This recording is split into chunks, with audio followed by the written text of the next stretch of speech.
पुरस्कार देऊन सखी पुरस्कार देऊन त्यांचा सत्कार करण्यासाठी हा लोकमत सखी मंचने कार्यक्रम आयोजित केला आहे। खरोखरच लोकमत सखीचे कार्यक्रम जे असतात ते नेहमीच प्रेरणादायी असतात। माझा तर परिचय सांगितलाच आहे आता शैलेश सरांनी, पण तरी मी एक सांगू इच्छिते की परळीला मी संगीत क्लासेस घेते आणि माझं ग्रॅज्युएशन पण संगीतमध्ये झालंय। तसेच उदगीरला माझं कॉम्प्युटरचं शिक्षण झालेलं आहे। मी अंध असताना पण कॉम्प्युटर लॅपटॉप वापरते, अँड्रॉइड मोबाईल वापरते। हे सांगते यासाठी की जर कुणाचं मूल अंध असेल, दिव्यांग असेल तर कुणी खचून जाऊ नका।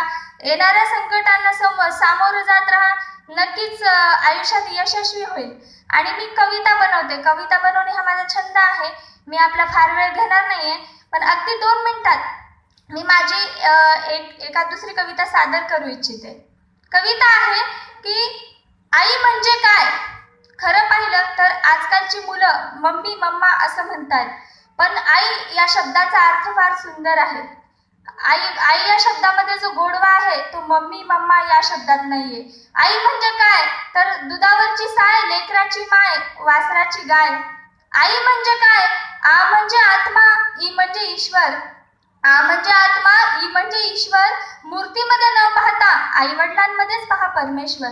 मुलगा करतो काशी आणि रामेश्वर, मुलगा करतो काशी आणि रामेश्वर। म्हणतो माझे झाले आहे 2 धाम, पण आई वडिलांना सांभाळणं हे आहे मुलांचं पहिलं काम। हल्लीच्या पिढीला याची करून द्यावी लागते आठवण, हल्लीच्या पिढीला याची करून द्यावी लागते आठवण, कारण त्यांना हे माहीत नसतं की आई वडिलांनी कसं पूर्ण केलं आहे आपलं शिक्षण। ज्या मुलांसाठी घेतले आहेत परिश्रम, ज्या मुलांसाठी घेतले आहेत परिश्रम, तीच मुलं आज आई वडिलांना दाखवत आहेत वृद्धाश्रम, तीच मुलं आज आई वडिलांना दाखवत आहेत वृद्धाश्रम। वृद्धाश्रमात गेल्यानंतर आई वडिलांना फार वाईट वाटतं, वृद्धाश्रमात गेल्यानंतर आई वडिलांना फार वाईट वाटतं। मनात विचार येतो की ज्या मुलांना जन्म दिला, शिक्षण शिकवलं, लहानाचं मोठं केलं, स्वतःच्या पायावर उभं केलं, लग्न लावलं, नातवंडांना खेळवलं, आमचं काय चुकलं, आमचं काय चुकलं म्हणून आम्हाला वृद्धाश्रमात पाठवलं, आमचं काय चुकलं म्हणून आम्हाला वृद्धाश्रमात पाठवलं। एवढं करून काय पडलं आमच्या पदरात, एवढं करून काय पडलं आमच्या पदरात, असं म्हणत आई वडिलांनी अखेरचा श्वास सोडला वृद्धाश्रमात, असं म्हणत आई वडिलांनी अखेरचा श्वास सोडला वृद्धाश्रमात। या ठिकाणी लोकमत सखी मंच स्त्रियांसाठी नेहमीच काही ना काही कार्यक्रम राबवत असतो आणि स्त्री शक्ती किती आहे, स्त्रियांमध्ये शक्ती किती आहे हे दाखवून देण्याचं काम लोकमत सखी मंचचं काम आहे। पण तर एक स्त्रीविषयी पण मी कविता बनवली, 1-2च मिनिटात मी सादर करते।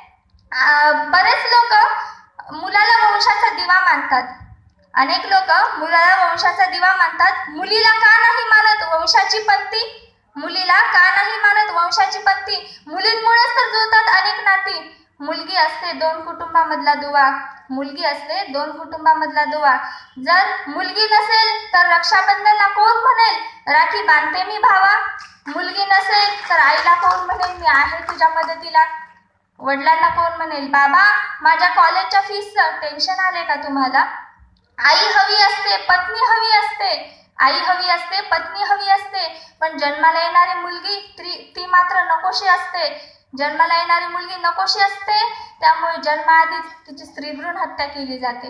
आई त्याला संस्कार देते, पत्नी त्याला प्रेम देते, आई त्याला संस्कार देते, पत्नी त्याला प्रेम देते, मुलगी त्याला सुख देते, पण तरीही जन्माला येणारी मुलगी का नकोशी असते। आईचा तो प्राण असतो, पत्नीला तो प्रिय असतो, आईचा तो प्राण असतो, पत्नीला तो प्रिय असतो, मुलीचा तो बाबा असतो। इतकं सारं असताना तो स्त्रीभ्रूण हत्येला कसा तयार होतो, इतकं सारं असताना तो स्त्रीभ्रूण हत्येला कसा तयार होतो।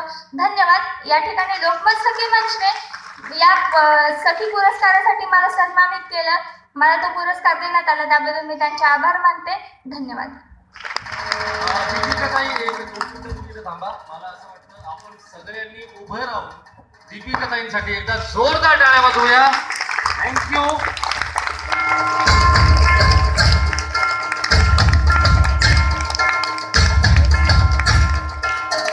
आणि दीपिकाताई तुमच्यासारखी मुलगी असणं